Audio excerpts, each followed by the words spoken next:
Welcome to another edition of the Best Business Minds, where we interview business leaders and academics that write thought-provoking books. I'm Marc Kramer, a serial entrepreneur who consults with family businesses and entrepreneurs. Today, I'm super excited to have Michael Platt. Michael, welcome. And I have to tell you, I thoroughly enjoy your book. I thought it was incredibly awesome work that you've done. Thanks, Mark. It's great to be here. I really appreciate the positive feedback on the book. It's really nice to hear.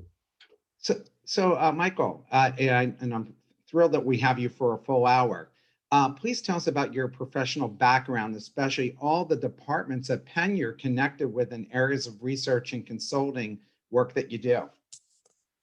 Yeah, it's kind of a little bit of a mouthful. So I have one of these great mucky muck professorships here where I'm a university professor appointed in three different schools. So in the School of Medicine, the Department of Neuroscience, in the College of Arts and Sciences in the Psychology Department, and also in the Marketing Department in Wharton. And I direct the Wharton Neuroscience Initiative, which is our sort of attempt to go big and go bold and put neuroscience into the into business education and practice. But my background, I have, what's funny is I don't have any paper credentials in any of these fields. So my undergraduate and grad PhD degrees are in anthropology.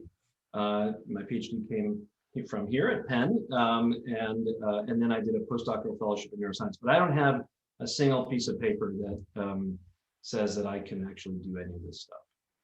Well, you're very good at coalescing all the other great experts all over the world in this space in your book, which makes it a book that you just can't put down. And even if you don't know much about neuroscience, once you start reading this book, the information you get, especially if you're a leader of a business, is so applicable in so many different areas. Why did you write this book?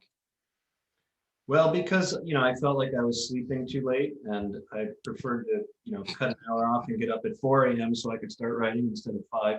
No, I've always wanted to write a book that would be for non-academics.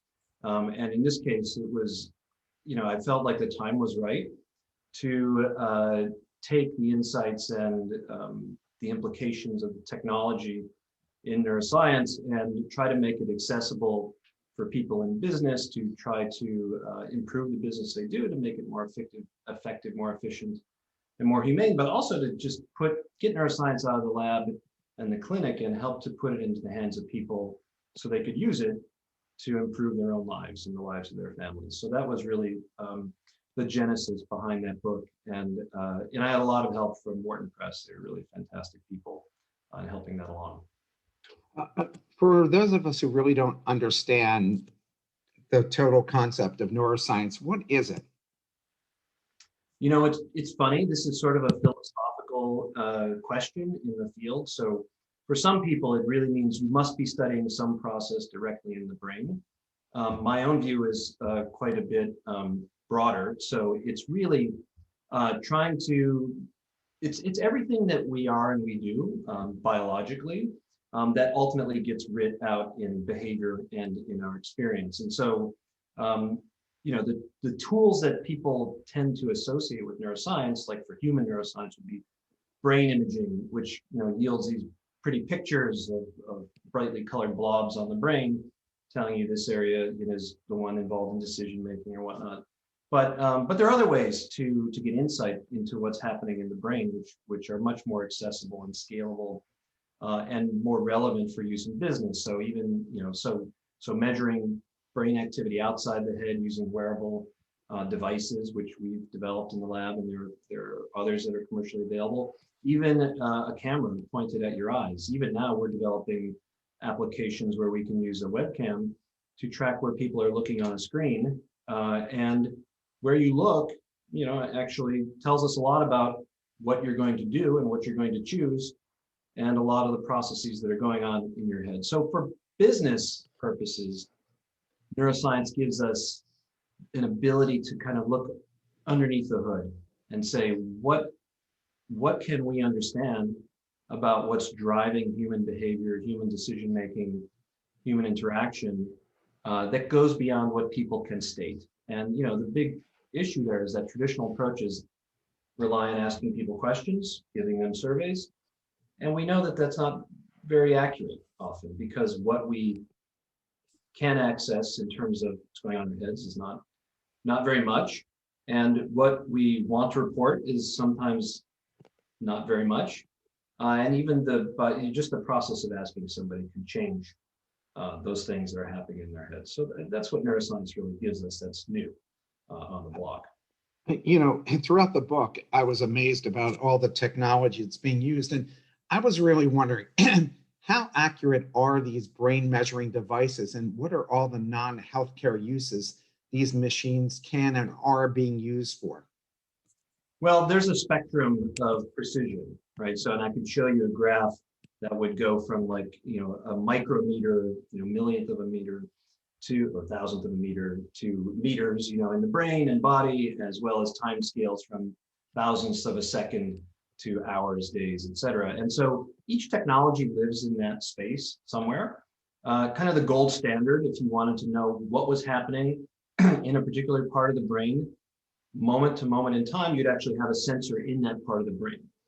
Typically, we don't do that in people, for obvious ethical and practical reasons. You might do that in animals, sometimes in human patients. And so in terms of non-invasive methods, there's a number in our toolkit, like MRI, functional magnetic resonance imaging, is great in terms of spatial localization. So it can tell us kind of what's happening. It's kind of sluggish in terms of how temporally precise it is, because it's a blood flow measure. And the sort of drawback of brain imaging like MRI is it costs millions of dollars to buy an MRI machine. You've got to go to an academic medical center and you have to lie down inside of this tube for an hour, and you can't, it's not something that's portable. It's not something that you can take and try to understand a consumer's experience while they're shopping in a mall or something like that. So there's a whole range of technologies. Other technologies like wearable EEG, which we can put on outside the head, gives us great temporal precision.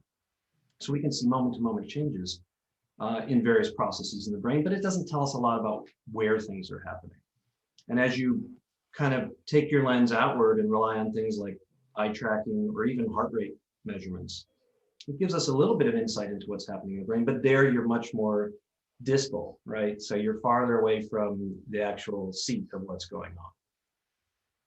So your friend Mark Dewey has gotten his students, maybe that's why we have so many people want to hear you today, because he made it required by his students to listen to you today. But Mark has asked, good for the quants among us, bad for the socially inclined and entrepreneurs that rely on dynamic networks.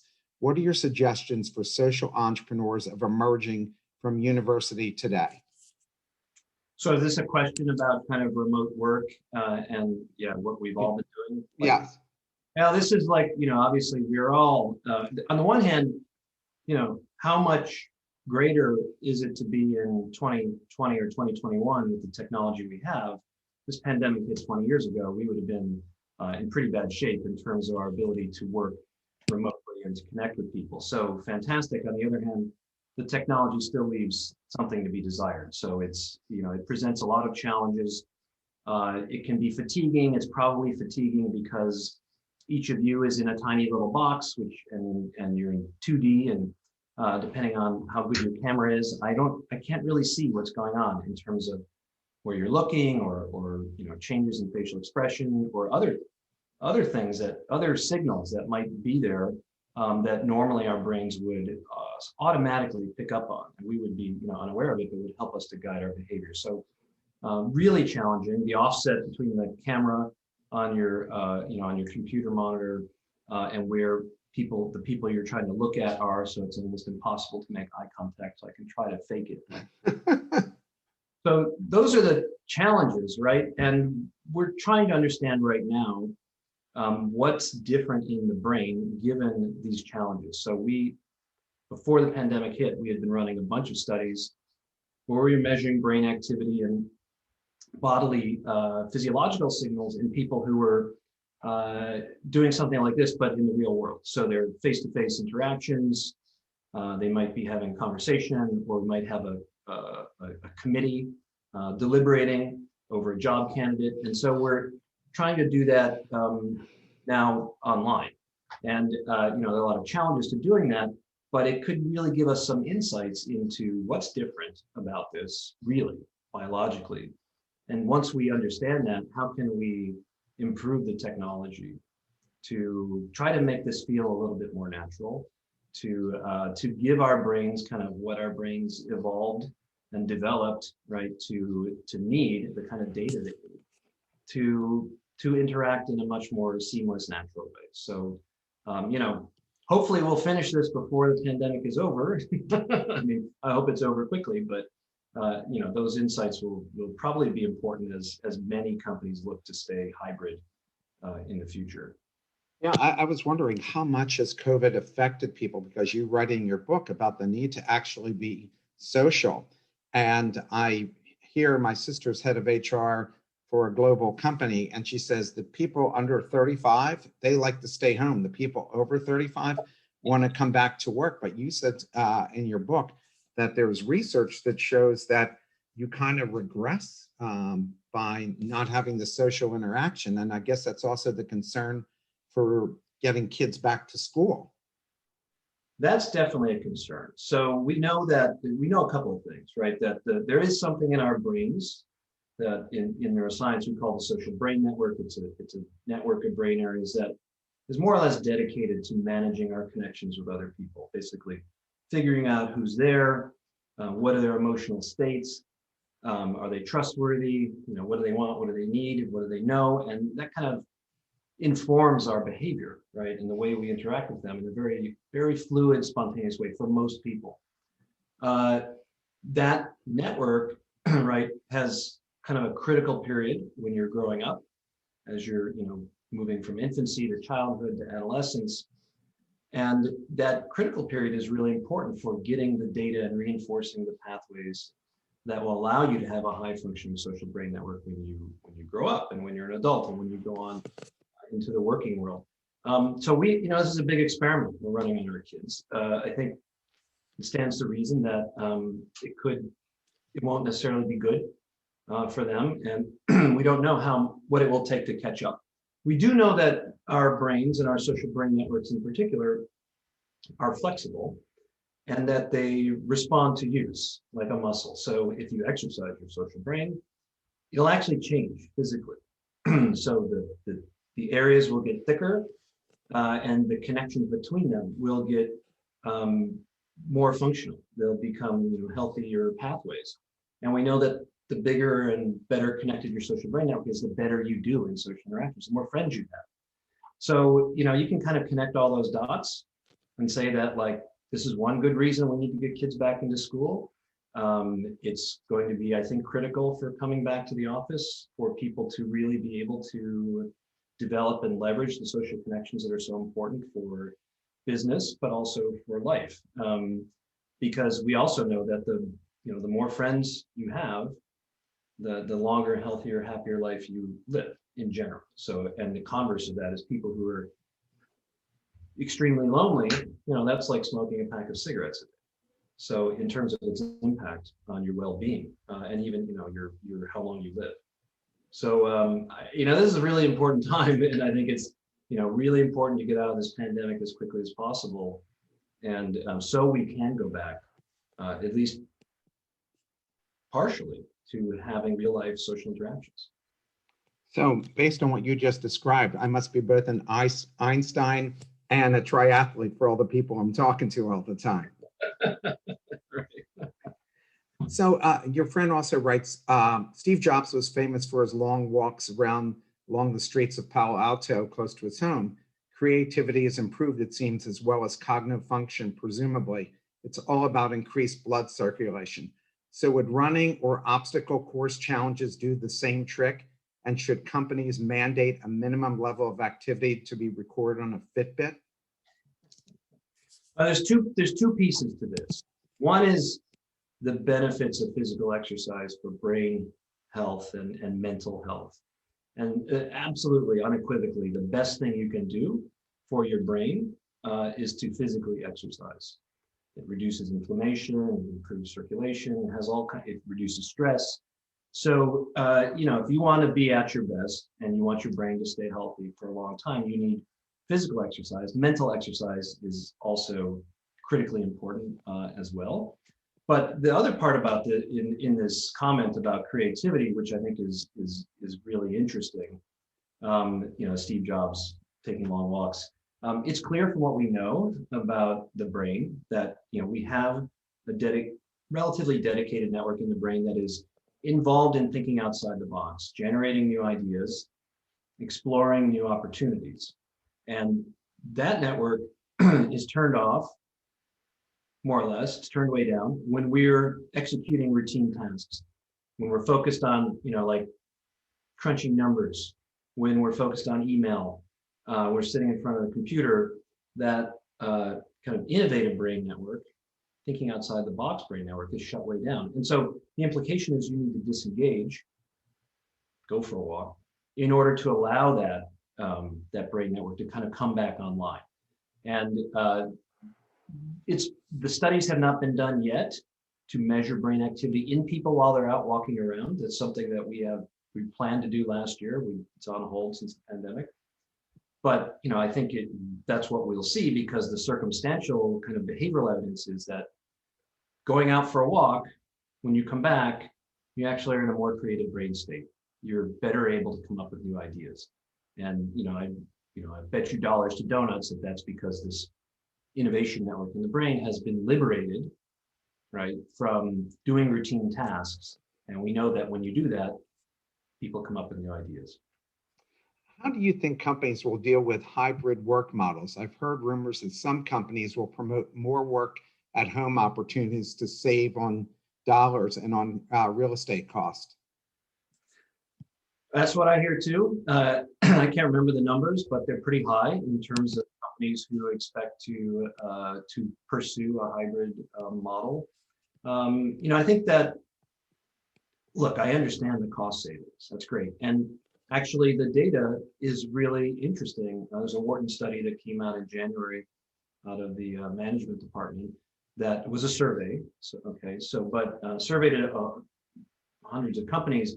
And what they found was that leaders, CEOs, were reporting that their employees were actually as productive or more productive than they had been prior to the pandemic, prior to working remotely. And that makes sense, right? So people cut people's commute out.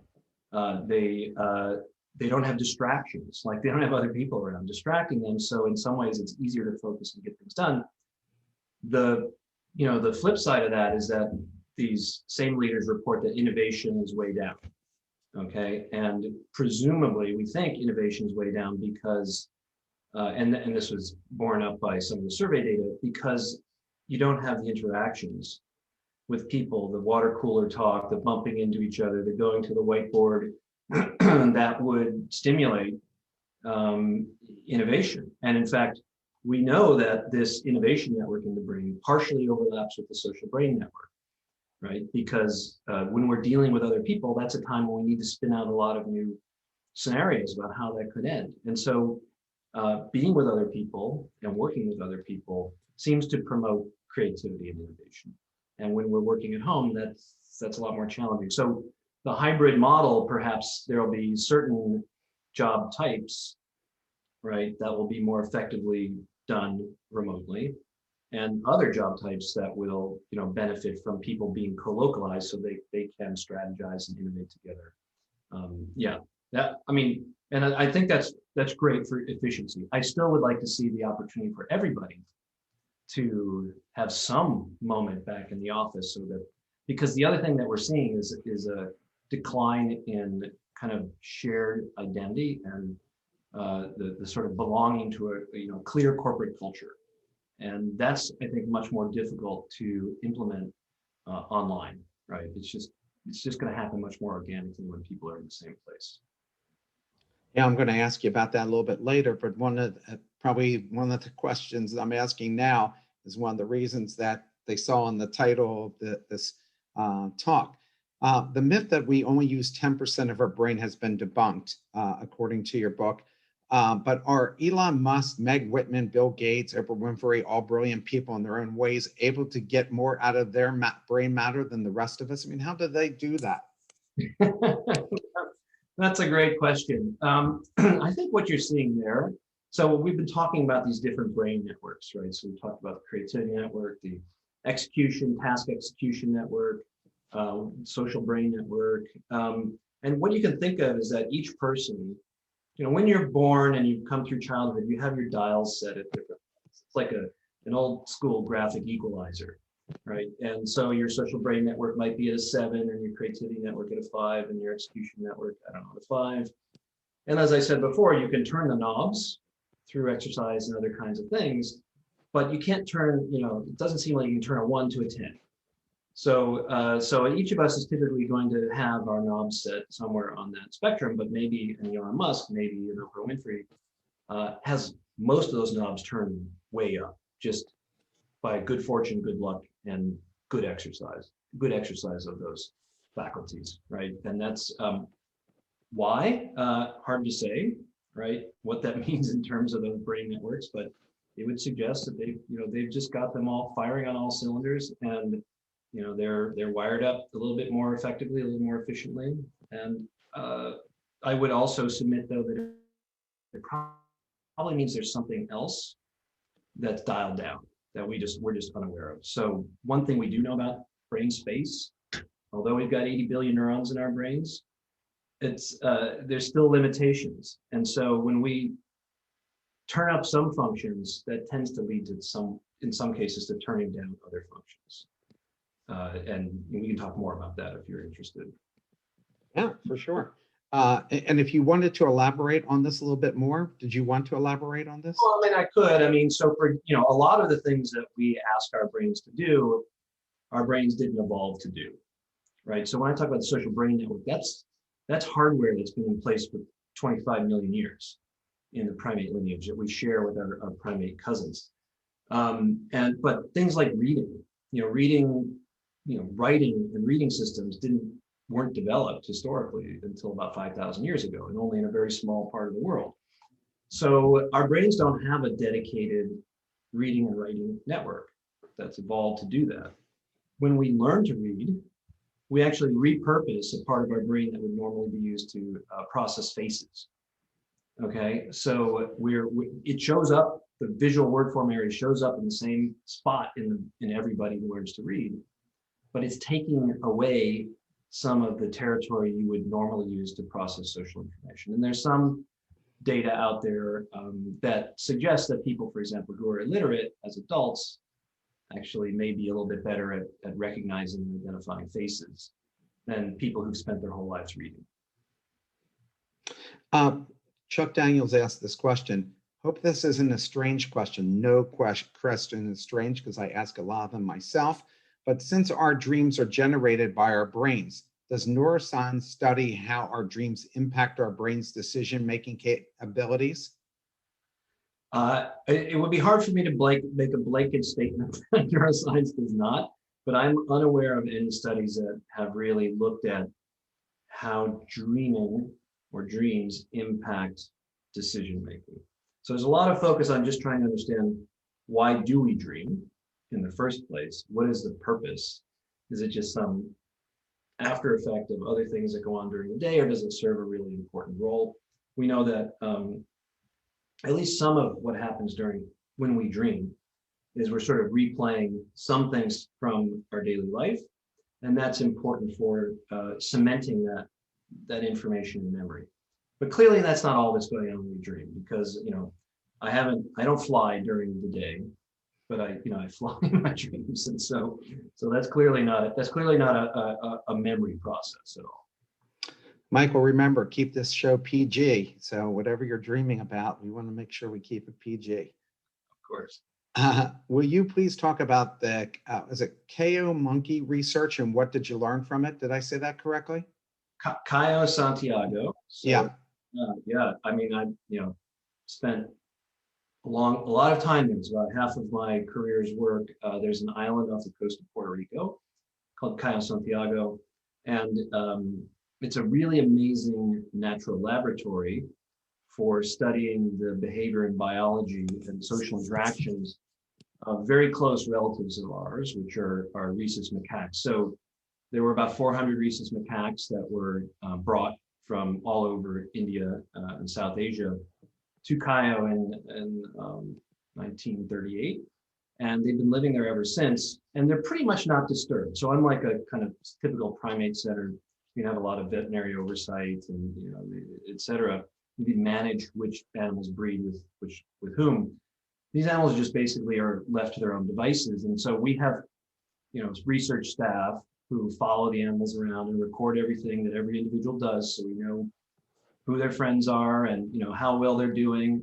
And we also, once a year, we kind of have a big monkey rodeo for about a month where we round them up and we can, measure their bodies, muscle mass, how flexible their joints are. We can take blood, so we get DNA from these animals, so we can find out not only who's related to whom, but which genes they have. And they share 98% of their genome with human beings.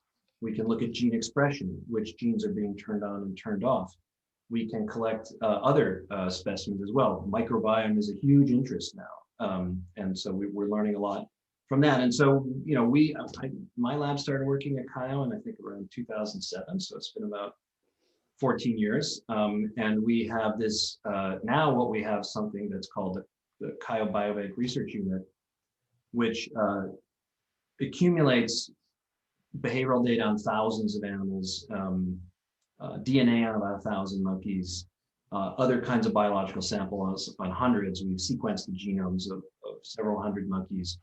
And from that, we can begin to try to piece together, what are the kind of biological factors, genetic factors, et cetera, and what are the experiential factors that lead to some monkeys being very socially connected, for example. And we know that in monkeys, just like in humans, the more friends and allies a monkey has, the more babies they will have on average, the longer they'll live. Just like us, social support is really critical. And we ended up in a position, kind of making lemonade out of lemons. But we had been working at Cayo for 10 years, and then Hurricane Maria hit the island in 2017. So Category 4 massive hurricane, which we know destroyed much of Puerto Rico itself and left the populating 3,000 dead probably, and touched off a mental health crisis. But it hit Cayo first, and it leveled Cayo. It denuded every tree. It destroyed the fresh water collecting system so that the animals used for drinking. And so this was a huge stressor for these animals, and we've been continuing to study them the 4 years since. And I actually have a paper about to come out, but one of the really striking things that we observed is that the response of the monkeys to this intense acute stressor and the ongoing destruction of their habitat, right, which is something that was unleashed by climate change and people are continuing to experience, and it's going to become more frequent and more intense.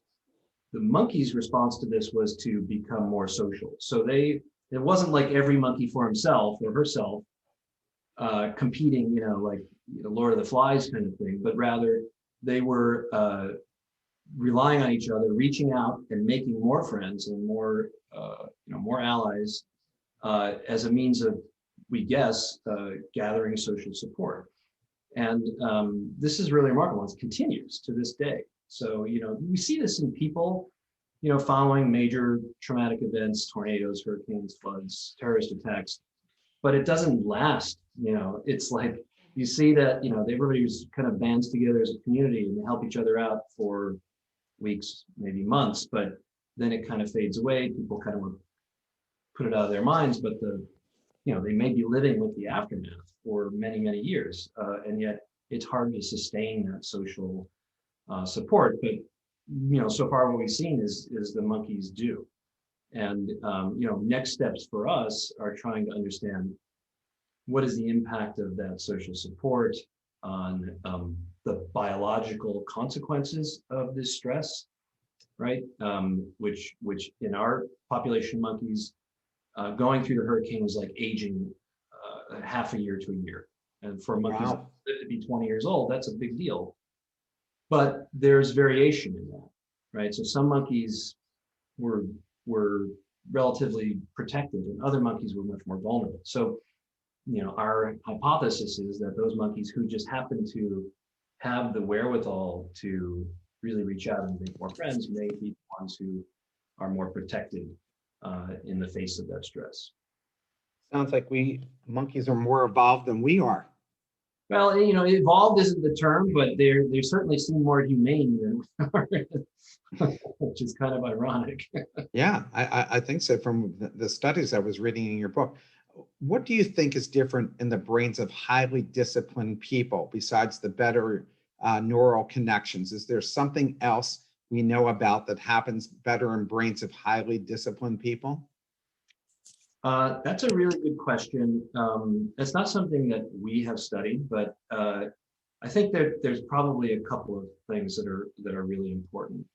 I mean, one would be motivation and drive, right? So the ability to persevere, to sustain oneself through difficult times. So I think that's important, and that kind of goes perhaps part and parcel with people who are able to regulate their emotions and regulate their behavior. So rather than kind of falling prey to the vicissitudes, the ups and downs of life, being able to push through that. And I would perhaps add a third, which is,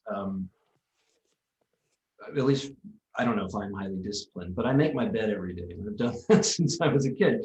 And it's like, and I exercise first thing in the morning. And so it's like, also, I think discipline is about taking that motivation, drive, and ability to regulate and trying to turn a lot of things into habits, effective habits. Because when you do that, habits are, they can be bad, but if you form a good habit, a disciplined habit, then that takes off the cognitive load off of something you have to think about, right? So I don't have to think about these things. I just do them.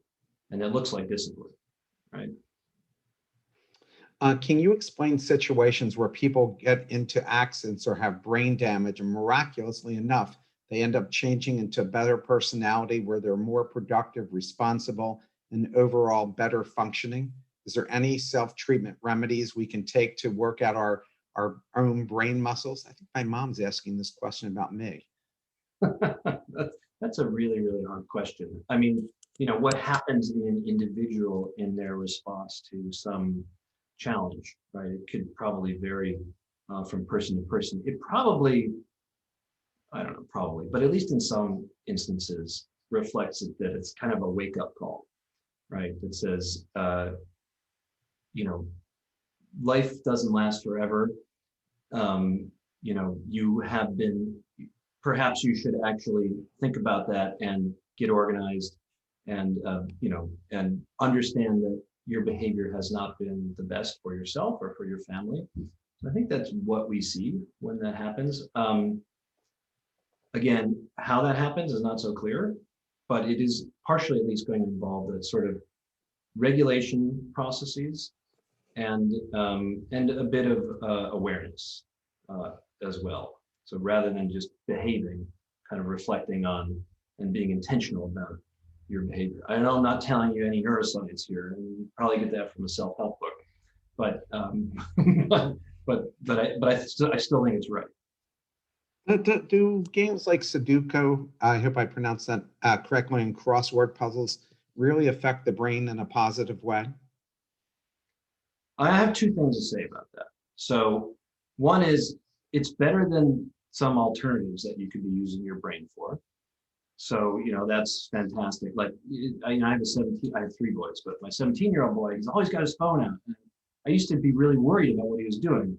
He's playing chess constantly. Mm-hmm. So that seems like, when he could be doing something else that might not be great, I'm pretty happy with that. But in terms of like brain training, and this goes along with what we said about the social brain network, it's actually quite specific to what you're training on.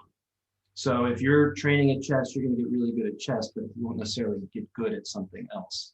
And there are brain training apps and games out there that often purport to just improve your general intelligence or your ability to make good decisions. And what we understand from the actual randomized clinical trials, which some of the best have been done here at Penn by friends and colleagues, that what happens is you get really good at the game that you're training, but it doesn't generalize to other activities. So you just become a real pro, at whatever that is, but it doesn't help you in other areas of life. Interesting. You mentioned how important exercise is. How does sleep and its pattern contribute towards creativity and executive brain function? Another great question. This is like, Stump Michael Day, I think. It's well, clearly sleep is really, really important, right? And I think most people feel like they're not getting enough sleep and not getting high quality sleep. So sleep is critical for performance, whether that's athletic performance or cognitive performance. Tom Brady, notoriously goes to bed at 9 p.m. And then gets up at 7 or something like that. So I think we've all had the feeling of how our own performance falters when we don't sleep. Sleep, it has a number of really important functions. I mean, it's restful, but one of the interesting things we're coming to learn from very provocative and was somewhat controversial, but it's becoming better accepted, is that when we sleep and when we dream in particular, that's kind of like that's like trash day in our brain. So our brains are creating all this trash while we're awake and active during the day, and this stuff has to be removed from the brain. And there's actually a system for sort of pulling out all of this detritus that we need to get rid of. And if you're not doing that, then that can build up and actually have an impact on the structure and function of your brain.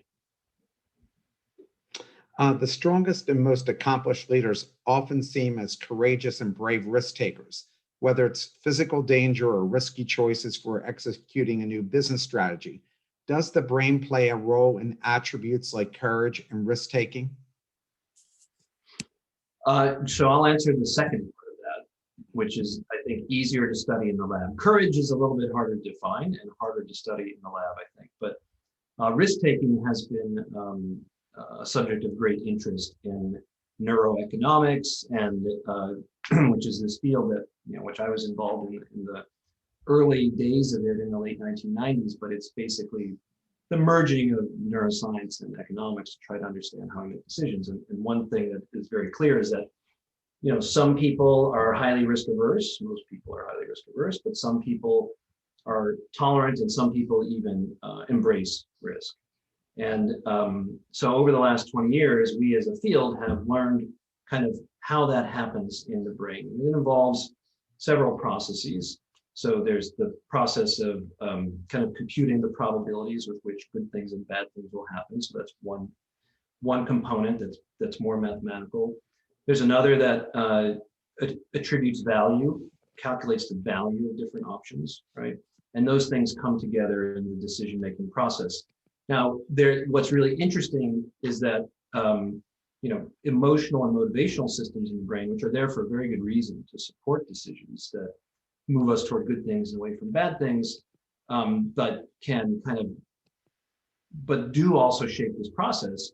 We now know that the interactions between those emotional parts of the brain, like the amygdala, and the parts of the medial prefrontal cortex, which are involved in calculating the value, the personal subjective value, how much we like one thing versus another, even the wires that just connect those areas vary in strength between people, and that predicts risk-taking. So, people in whom those wires are really thick tend to be much less risk tolerant, if you will. They're more afraid of risk. And people who those wires are thinner are much more able to embrace risk. Now, the other part was courage. I'm not sure. I think courage is a whole bunch of things, bundled up. Maybe it's like, risk tolerance.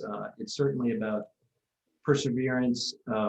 But what it made me think of was there's several studies which have indicated that there's a special part in kind of the front of our brains, here at the intersection of my fingers, the anterior cingulate, that is involved in higher order processes or in decision making. And what's fascinating is that studies in which patients have had electrodes put in that part of the brain to map like seizure foci and things like that. If you deliver electrical stimulation to this part of the brain, patients will report feeling like I'm climbing a mountain, I'm, summiting Everest. I'm feeling like I'm pushing through a brick wall, so it seems to be really important for this drive and this sense of overcoming the challenge, which I think is fascinating. That would be impossible kind of data to get from an animal or even correlational data. So it's, that again, that's one of those amazing opportunities to inquire, into the human brain directly, which are, few and far between. I was really fascinated by what your brand experiment with Apple and Samsung phones yielded. Can you please explain what you did and what you learned and how chief marketing officers can benefit from this research? Yeah, it's a really fun study. We were very interested in this idea, which is very prevalent in marketing, which is that the way that we relate to brands and to products is using the hardware that we kind of already have in our heads to relate to other people, which makes sense, right? So evolution built this stuff in, and in general, brains don't try to build something new if you can just repurpose something. And so when we have a strong loyalty to a brand, we're actually literally harnessing our social brain networks to develop a social and emotional connection with a brand in the same way we would with a loved family member. And so we decided to test this idea by bringing, we focused on smartphones because it's something everybody has and people seem very attached to them. Like if you misplace your phone, people are like, oh my God, where's my phone? So we brought to the lab people who were Apple iPhone users or Samsung Galaxy users. And we brought them in the lab and we had them lie in the MRI machine. And we, first of all, we asked them to, standard kind of marketing questions like, how much do you identify with your smartphone brand? How loyal are you to your smartphone brand? And a whole bunch of other things like that. How much do you like it? Blah, blah, blah. How much would you pay for it? And then while these customers were lying, while these subjects were lying in the MRI machine, we presented them with information about either their brand or the other brand. So they might see something that said like, oh, Apple's profit soared, or Samsung phone exploded on a plane. Not quite that bad, but they would see good, bad, and neutral news about both of the brands. And then we asked them to indicate how they felt about that. Okay, and what was interesting, first of all, in terms of self-report, which is a standard, marketing measurement, you're asking people questions. Apple users said, they felt good when they heard good news about Apple. They felt bad when they heard bad news about Apple, and they didn't feel so much for Samsung. And interesting. And Samsung users said, I feel good when I hear good news about Samsung, bad news about Samsung. And then they also showed this interesting Schadenfreude effect, which is for reverse empathy. They felt good when they heard bad news about Apple and bad when they heard good news about Apple, which was different from what we saw in the Apple users. So the moment of truth was when we actually looked under the hood. We used brain imaging to look at what was going on inside in their heads while they were seeing good and bad news about their brand or the other brand. And in Apple customers, we saw exactly what their self-reports said. So when they read good news about Apple, parts of their brain are involved in reward and feeling, positive empathy for a loved one were active. And when they saw bad news about Apple, we see areas recruited that are involved in pain and empathy for the pain of a loved one, and nothing for Samsung.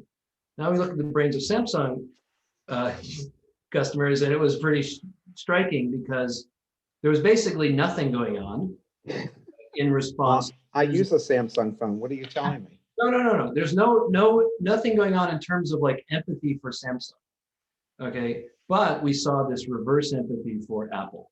So we saw evidence of pain in response to good news about Apple, and evidence of joy in response to bad news about Apple. And so that's already interesting and surprising because it tells us there isn't always a one-to-one correspondence between what people say. If you're a marketer, and you ask people questions, you may not be getting accurate data about what's really going on in their heads. And then the other part of this that, to take it a little further, showed that our Apple customers, the reason, what's going on in their brains is that their brains are treating Apple as an extension of themselves. It's like it's part of their identity, part of their tribe, right? Part of their family. And in Samsung, that's not true at all. It's a device for Samsung users. It is a piece of hardware and that's it. So there's a very different emotional and social connection there. So, and that's despite the fact that they both reported, that both sets of customers reported the same level of identification with their smartphone brand, the same level of loyalty, right? And yet there's something very, very different going on in their heads. And I think there's a lot of interesting kind of takeaways from that. I think that many of you are probably thinking about. Yeah, I'm thinking about maybe design affects it, maybe the connection with Steve Jobs affects it. Yeah. Could you please talk about reading the mind in the eyes? This is a study by Dr. Simon Baron-Cohen, who is related to the famous actor, learned, and how that affects business interaction. Yeah, so it is a very talented family, obviously, the Baron-Cohens. So Simon Baron-Cohen has been studying the social brain, and in particular, its impairment in disorders like autism and Asperger's disorder. And so maybe 20 years ago, he developed this assessment that is called the Reading the Mind in the Eyes test. And basically, you're just given access to photos of people's eyes, of people who are experiencing or expressing particular emotions. And you have to actually select from 1 out of 4 different emotions to match to the eyes. And we know that, and then you get a score on this. So maybe maybe there are 30 of these questions or something like that. And that people who don't perform so well on this or a low performance score would be indicative of having some difficulty reading the mind in the eyes. And that shows up in autism and other disorders like schizophrenia, sometimes social anxiety. So, so I think it's it's not there's no perfect metric like this. There are other assessments that you can use, but they're fairly reinforcing of each other in terms of identifying people who are really have good, highly developed spontaneous social skills, like perceiving the emotions of other people from limited information, and for other people for whom that's a bit of a struggle. And it's clear that the ability to do that is indicative of having a highly functioning, well wired up social brain network, which we know is kind of the key to EQ, to emotional intelligence, which is really important for being a leader. So being able to quickly and spontaneously and accurately understand, what's going on with the people who work for you or who work with you will be critical for being able to make good decisions on the fly. Just a quick question. I think it's just a yes or no here. Maybe you've talked about this before, but have you worked with biomedical engineers to use the brain signal techniques for helping people to control or even operate a machine device? Yeah, this is a great question. Brain-machine interface, brain-computer interface has been really important and very active area of research, not in my lab, but in neuroscience in general for the last 20-some years. And it's now possible to endow people who are otherwise paralyzed with the ability to actuate devices so that they can gain more autonomy, so they can interact with a computer or they can drink a cup of coffee if their arms are paralyzed. So huge application space clinically. There's tremendous interest in leveraging that knowledge to endow people with other kinds of capabilities. So, we've done a lot of work with biomedical engineers on the readout side. So we've developed a new kind of sensors that allow us to get very accurate data from outside the head, which is really important for the next step in terms of any BCI or BMI to translate that data into signals that could interact with devices in the world. It really exciting stuff, and there's a lot of really really cool activity going on in that space now. I think we're going to see that. That has the potential to fundamentally change the way we work, actually. Scientifically, are women and men's brains different? It's the third rail, the third rail of science. Don't touch it. I don't want to get into necessarily gender and things like that, but biologically, in terms of sex, there are differences between men, male and female brains. There are small differences, but there's differences that make sense in many cases in terms of some of the processes that are more relevant, say, for women in terms of having children and bonding with their infants and things like that. That would be a little bit different from men. If you're thinking about like brain size or cognitive functions, there the overlap is so great. I mean, on average, a woman's brain is a little smaller than a man's brain because a man is just a bigger bodied creature. And we know that brain size scales with body size. But, if you control for body size, there's basically no difference at all. Well, now I can tell my daughters and my sisters and my girlfriend that isn't the case, that they're not smarter. Well, I didn't say that. I didn't say that. Oh, okay. All right. They may very well be. How do you overcome the fear of failure in a person? Is there a way to do that? Oh, that's wow. That's a really interesting question. I don't know about the neuroscience of that process. I mean, obviously, anything you can do to tone down fear in general and arousal and fear, fear of, there may be different kinds of fear of failure, like fear of failure in front of people, which is sort of a social anxiety, a performance anxiety. So we know that there are strategies where you can become less sensitive to the feedback or anticipated feedback from other people. If it's sort of just fear of failure in your job, I'm kind of two minds of that. I mean, on the one hand, it doesn't seem like a good thing to be in a fear state all the time.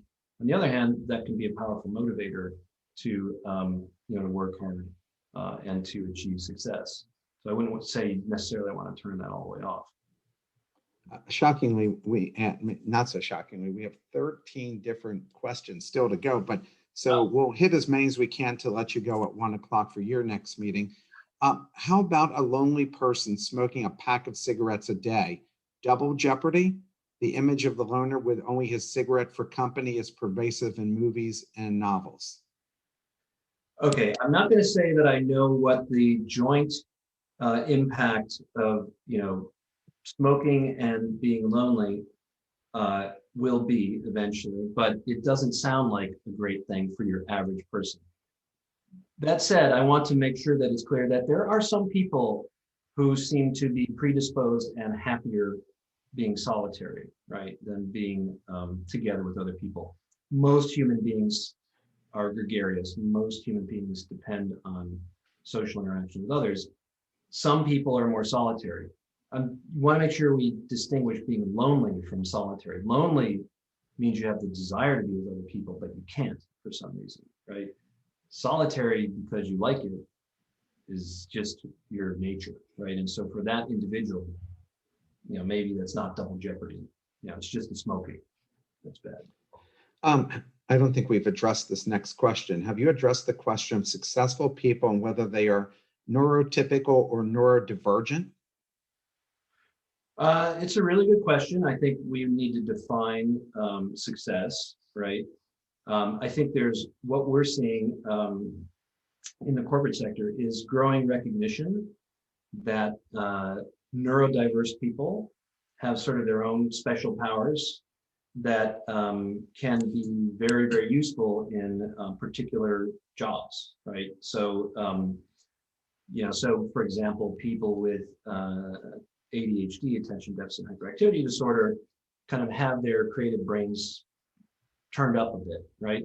And they're going to potentially be a better fit for jobs that demand creativity. And so companies that are, and there is this talent crunch, that's, barreling at us, are thinking hard about how to identify different kinds of people who have the phenotype to be a better fit for some of these jobs that are difficult. You basically can't make everybody exactly the same, right? So there are people who have different talents, and if we can identify those talents more precisely using neuroscience, then we can help companies do a better job of finding the right talent for the job, and people finding the right fit into a company. So it makes, it's sort of a win-win, right? Company does better, bottom line's better, the individual employees happier, less stressed, less likely to move on to another job. So I think that's where the win is there. In the book, you write about the power of storytelling. Why is that a powerful tool? Yeah, so we tend to, human beings communicate in stories.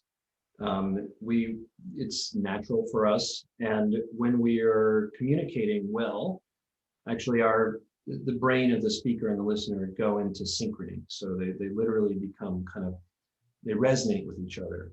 And storytelling is a good way of kind of getting your brains in. And that turns out to be really important for other kinds of information that you want to transmit to somebody. So getting everybody on the same page by telling a story that helps them to frame the information you're going to present to them is really critical, so everybody hears it the same way and understands what they all need to do so they can do it together, right, and actually execute. Isn't the ability to interpret impressions cultural? Interpret impressions. There certainly are. So this is an interesting, maybe that's emotions. So there seem to be universal human emotions and universal human facial expressions that are tied to those emotions, and that you can read in people who are from different cultures. Now, the degree to which people sort of try to mask their emotions versus fully express them varies across cultures, right? And so that's important to realize. And the second point I'll make there is that this is a cross-cultural neuroscience is kind of an area that is very underdeveloped. So most of what we know in terms about human brain function and cognition, we understand from studying the brains of undergraduates at selected universities. So it's not necessarily representative of the general public or people all over the world. So that's an important caveat to keep in mind. What's the best nutrient food for brain health? Brain consumes sugar, which is not good for the rest of the body. How should we keep brain healthy via our diets? I hope you're not going to tell me to cut out my nonpareils, because I just can't do it. Oh, well, I love nonpareils, the dark chocolate kind. Me too. One of my favorite desserts. Sure, it's our brains chew up 20% of the calories that we take in, 20 to 25% of calories. And so it's a super energetically expensive organ, given its how much it weighs relative to the rest of the body. So you need calories, but there's a lot of other things that your brain needs that we shouldn't skip on, right? So for example, our brains need fat. So there's the shielding that covers the wires in the brain is actually made of fat. Our brains need protein in particular. So the chemicals that our brains manufacture to communicate between neurons, and that color and shade all the processes that we talked about here today, depend on amino acids that are precursors to making those chemicals in the brain, like serotonin, dopamine, norepinephrine. Those are really critical ones. You need protein to make those chemicals. So if you're not eating protein, and in particular protein at breakfast seems to be critical for replenishing those chemicals, so that and in a way that will affect your performance during the day. So if you're low on tyrosine, which is a precursor to dopamine, which you need from protein in your breakfast, that impairs learning, it impairs decision making, it impairs interactions with other people. So well-balanced diet, can't go wrong. So before we let you go, very quickly, you studied team chemistry. Who do you pick for the Super Bowl? Just what team? What should I put my money on here? It's a 3-point spread, right? Mhm. I think the Bucks are going to cover the spread, if not win. I mean, this is a really hard one. I have spent a long time disliking Tom Brady and the Patriots, but now I really, really respect Tom Brady. And, now that he's sort of more into almost my age bracket, I for him. So look, you've got two amazing coaches. You've got two, young stud quarterback, the greatest of all time quarterback on the other side. It's going to be a great game. I'm looking forward to it. Well, I want to thank you so much for spending the hour with us. I thought it was terrific. Again, everybody should be buying this book because it's so interesting and great for it. Great conversation starter in a lot of areas, but business people could take apart this book and use it for all aspects of running their business. Wish you the best of luck with this. And we hope to see you again when you do your next book. Thanks, Mark. Looking forward to it. Thank you, everybody, for coming on today. And thanks for your questions. Good to see you all. Thanks.